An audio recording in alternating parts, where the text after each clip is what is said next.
Hello, Dr. Tim Creel here. Wanted to talk a little bit about Chapter 6 of auditing. And Chapter 6 looks at basically an audit of cash and also fraud examination or checking for fraud. So let me go ahead and share my screen, start the presentation.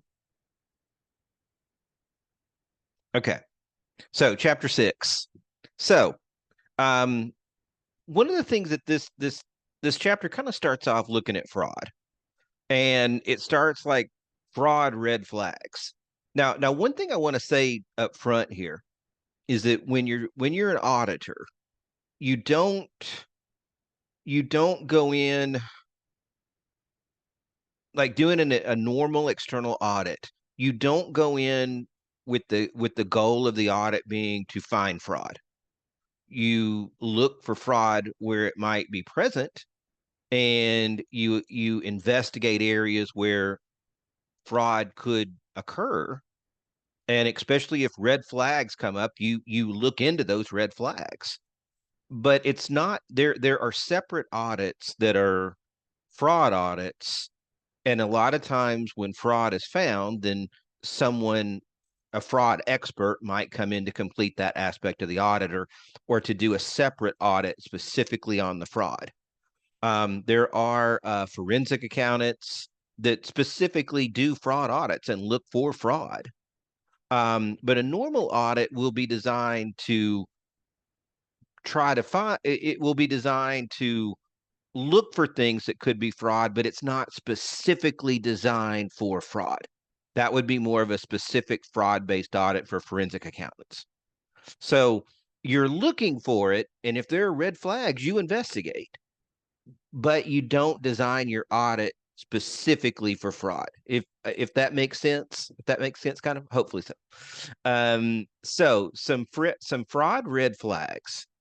These would be in employees. This would like be employee fraud. And the biggest thing that most companies have to worry about as far as fraud is from their own employees.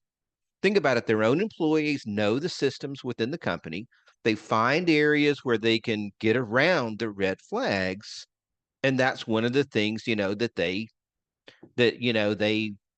try to find, kinks in the armor of the system of the company. And who knows the company better than some employees? So the book talks about some aspects of employee fraud, kind of to start off the chapter does. And you've got fraud red flags, sleeplessness, drinks too much, takes drugs, easily irritable, can't relax, gets defensive, uh, sweats excessively, works alone, works late frequently. Um, I guess I've heard that nothing good happens after, midnight. So I guess if someone's in the office at 1 o'clock, that could be a bad sign. Um, but all these, they could be related to other things. But a lot of times, if someone is stealing from the company, there's going to be significant pressures on them related to their activities. And so there's going to be red flags in those employees. And so working odd hours and things like that, logging into the system at 2 a.m., doesn't necessarily mean that they're doing something wrong. It's just a red flag. All of these would be red flags. I mean, any of these could come up if an employee were having marital situation at home, or bad situation with kids or family or health situation, or, these could happen from a lot of different things, but it's just you would take note of them. Internal auditors and external auditors, these would be red flags that might think well, maybe we need to look at this employee a little more closely. Now, characteristics of a fraudster: education beyond high school, likely married, church member, socially conforming, no arrest record, usually acts alone. Um, Basically, that describes me. Uh, but I just thought that was kind of funny that they had these were the main characteristics. So think about it this way. A lot of times it's someone that you wouldn't expect. It's someone who's been with the company a while. because when you've been with the company a while, you get to know a lot of ins and outs and a lot of how things work at the company. And so there are a lot of the people that can find ways around things. A lot of times, too, kind of think of it this way. We talked about internal controls in the last chapter. A lot of times, too, it just comes down to if an employee is given too much opportunity, like if there are not good controls in place, separation of duties and the like for that employee, then basically um, you've just given them more opportunities or greater opportunities for fraud.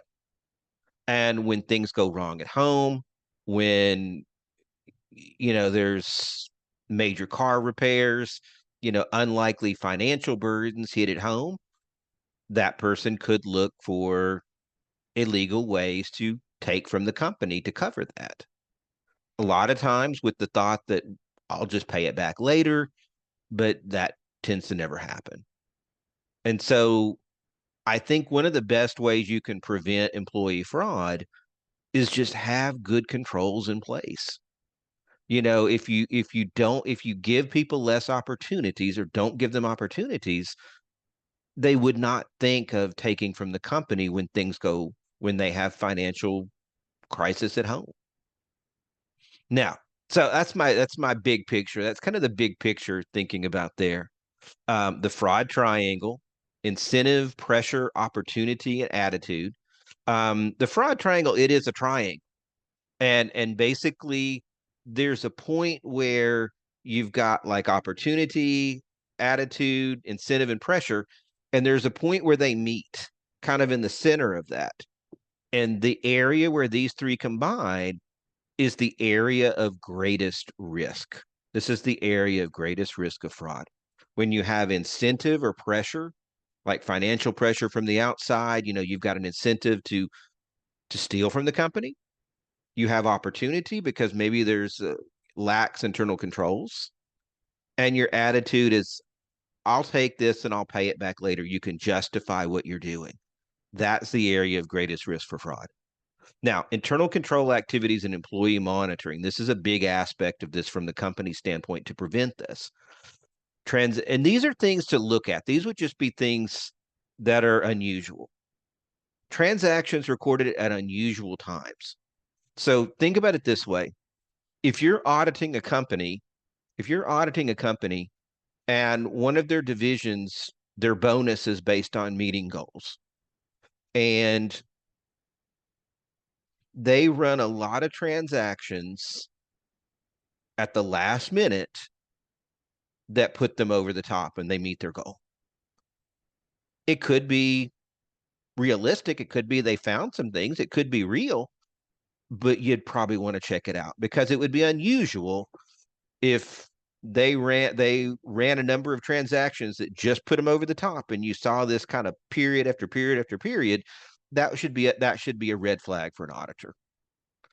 An unusual number or dollar value transactions, such as one company, AmSouth, or not AmSouth, it would not Am, that's a bank. I can't think of the name of the company. HealthSouth.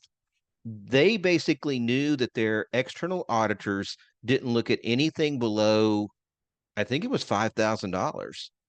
So they started doing a lot of things to make their books look better, to fraud basically, but they did it just below 5,000 because they knew that their auditor was not looking at anything below that. So again, unusual numbers or dollar value transactions. A lot of times fraud will have whole dollar values, 4,000, 3,000, I mean, just odd value transaction. Well, that's an odd value for this type of transaction. Things of that should be red flags. Transactions associated with unusual locations. Like if there's a branch that doesn't do a lot of business and all of a sudden their business shoots way up, that could be a red flag that an auditor would look at. Cash short and over. If they have a lot of cash over or short, that's unusual activity, that could be something to look at. Voids and credit memos. What if you see a lot of last minute sales and they meet their goal, and then the next period you see voids and credit memos. It could be that they did some fictitious sales at the end of the period and then revert. That was basically the voids and credit memos to reverse them in the next period, but that already met their goal. They put them in the last period. So you would look for things like this. These would be red flags. An increase in receivables. Kind of think of it this way. If you're overstating sales, or let's say you're recording fraudulent sales in order to make your revenue numbers look good. What two accounts are going to be involved with that transaction? It's going to be a debit to accounts receivable, and it's going to be a credit to sales. So if you have an unusual increase in receivables, that could be a sign that there could be fictitious sales. Now, it could be very legitimate, and in any cases, any of these could be legitimate, but they give you red flags that you would want to look at. Inventory shortages. If that's never happened before, that's an unusual occurrence. Why? Why is that happening? Ledgers that do not balance. Again, something to look at. Unexplained adjustments. Why are you making adjustments? Alteration of official documents. Again, this would be, if you find official documents have been altered, why? What was the reason behind that? That would be a definite red flag, and you would look at what should they be, or should they have been this amount, or should they not have? You would look into that. Common names or addresses for refunds.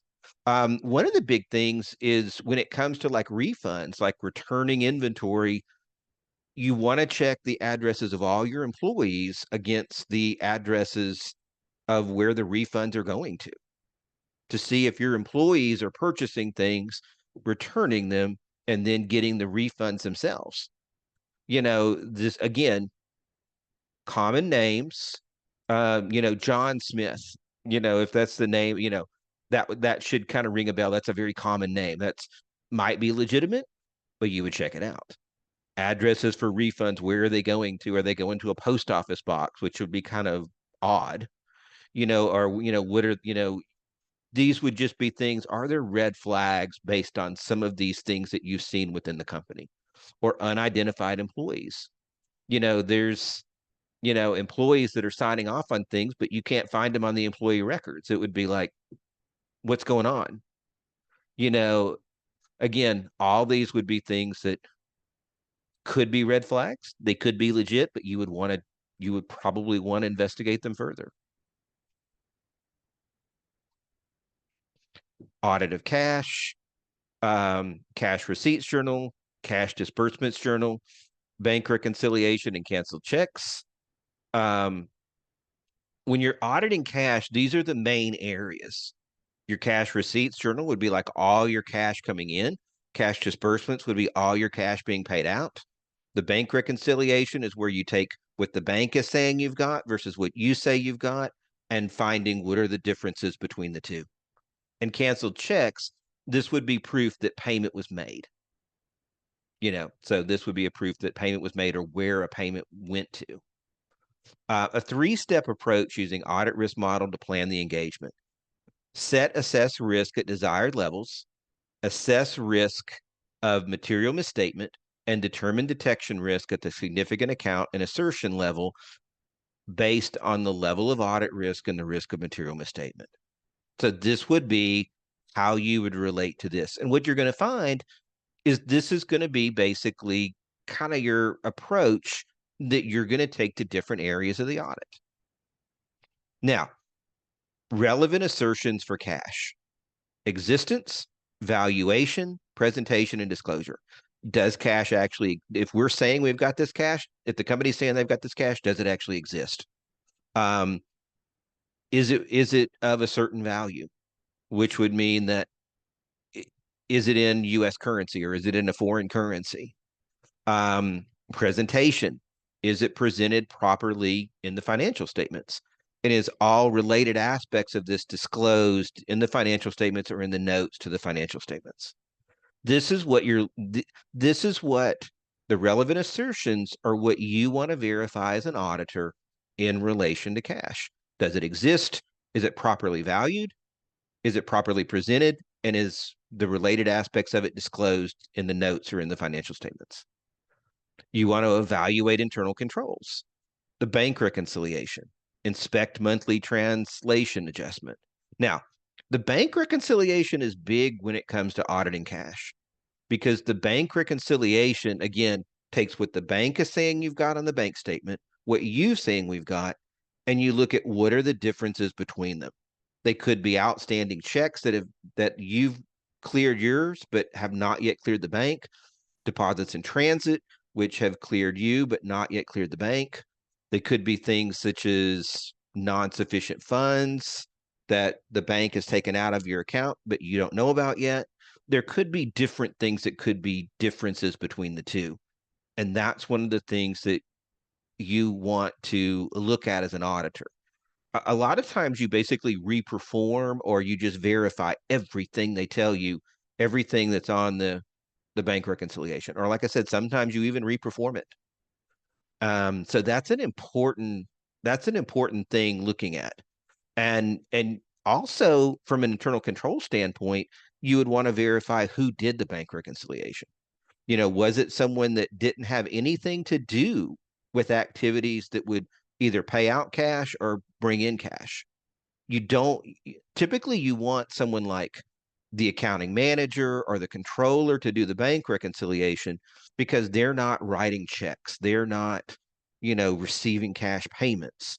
They're not doing those things. So you want someone to do the bank reconciliation that's not involved with activities on the bank reconciliation. So that would kind of be your main thing for internal controls is not only, are you looking at it, but who's doing it?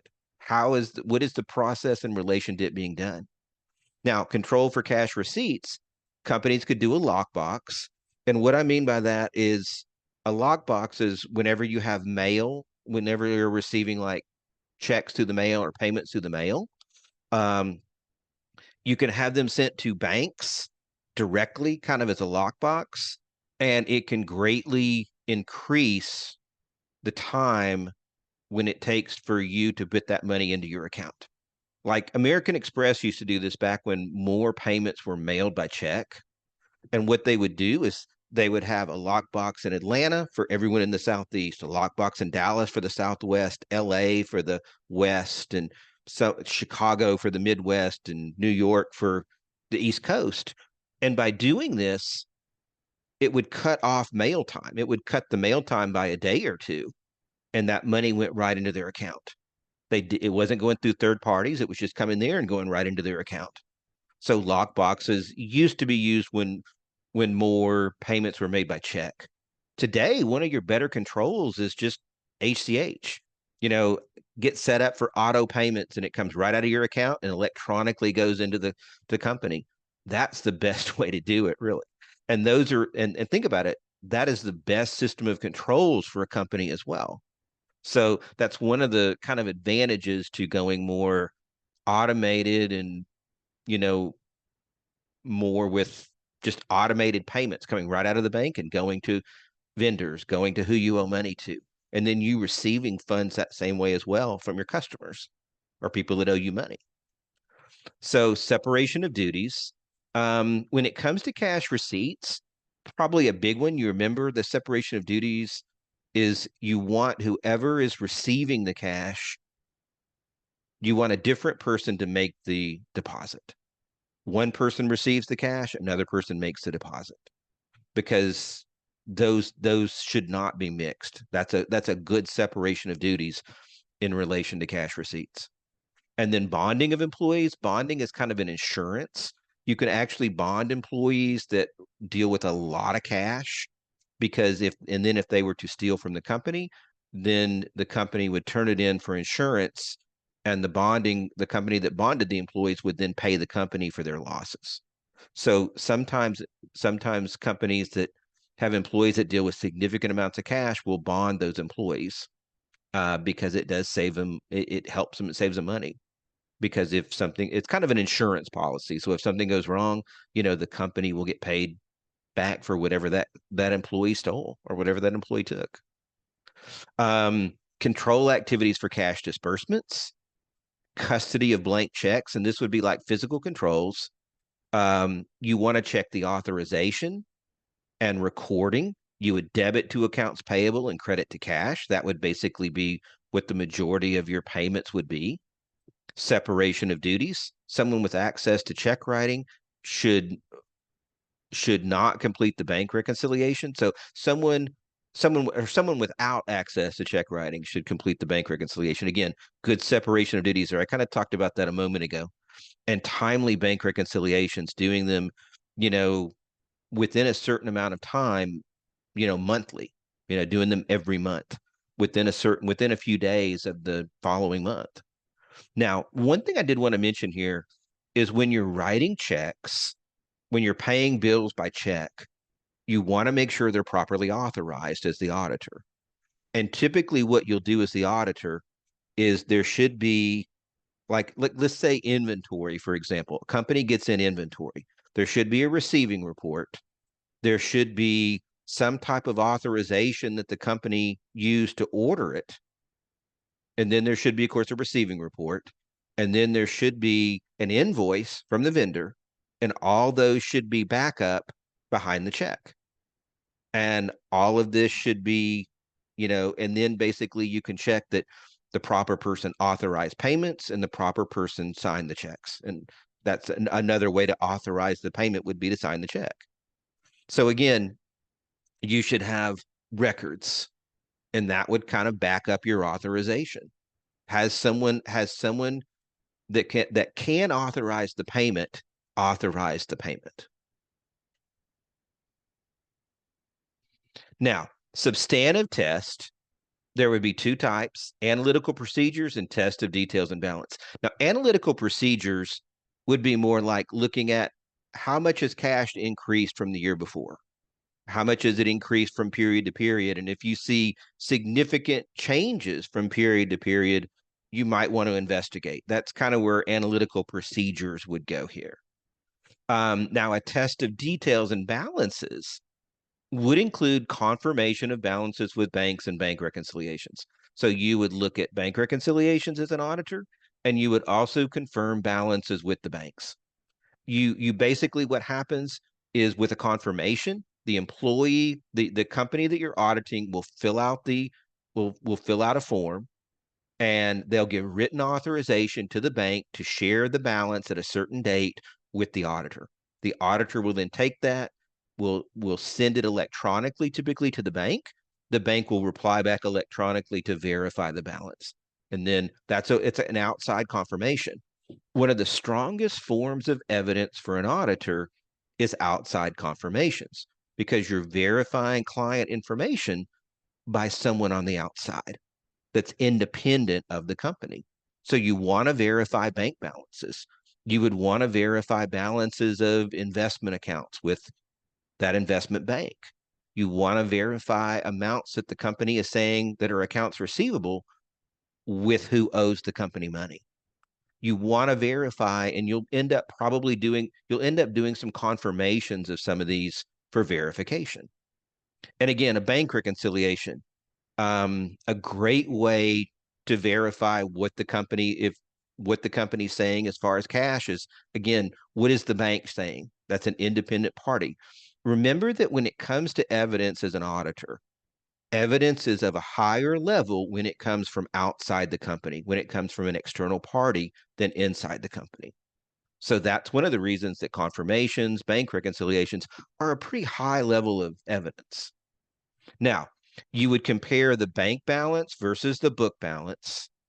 You would show the difference to arrive at the adjusted balances that agree.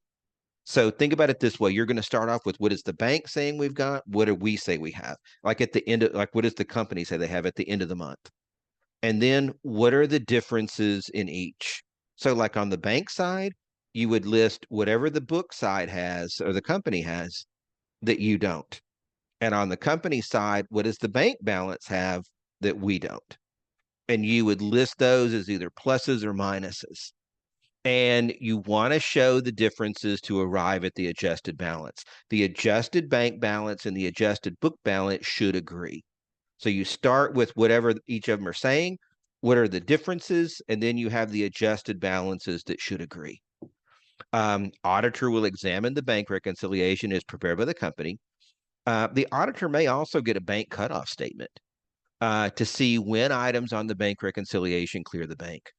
One of the best ways to verify the bank statement as an auditor is just to see when outstanding items have cleared. When have the outstanding items that are listed in the prior month, when have they cleared? When have they cleared the bank? When have they cleared the books? It's a good way to determine that something was actually outstanding. It's one way to verify it. And a schedule of intercompany transfers. What this does is it kind of shows like a company might have several different bank accounts. And what this does is it kind of helps keep a company from moving money around in order to make themselves look better than what they actually are. And so it would be a schedule showing all the transfers between all their accounts, and you could kind of see where they kiting. And kiting is where you move money from one place to another to either cover a deficit or you're moving it around to make yourself look better financially, that you've got more cash than you actually do. And here's another thing when you're as an external auditor, internal auditors would do this as well. When you visit different locations, if they've got petty cash, you will count the petty cash. And remember kind of from principles of accounting what petty cash is. A lot of offices will have a little bit of petty cash on hand, $300-$500, and they'll have a custodian of it. And basically employees come to them and request cash to pay for like meals or parking or office supplies and such. And then they bring back a receipt and any change.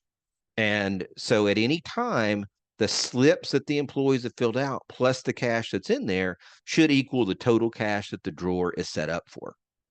And so one of the things you would do, especially as an internal auditor, this I've seen this done more by internal auditors than external, although external could do it. Internal audit, when they visit a location, like a lot of times they'll do like a fixed asset inventory and they'll verify all the fixed assets that are there, or they might verify the cash if there's cash at that location. And one of the things that internal auditors tend to do is count the petty cash. They'll go in, they'll ask for the drawer, and when they open the drawer from the custodian of the petty cash, the tickets and the cash in there should equal what it's set up for. And if not, that means that there could be some cash missing or was taken, or there's been errors in the handling of petty cash. Okay. So that is all I've got for chapter 6. We're basically starting looking at specific audits of particular parts of the audit. So cash was first, and good place to start. Cash is one of the areas that's most audited because cash is such a liquid asset. And cash, if you've got it, it's hard to trace. So anyway, it's a very liquid asset. So it's a lot of controls are put in place for cash as well. Have a great day.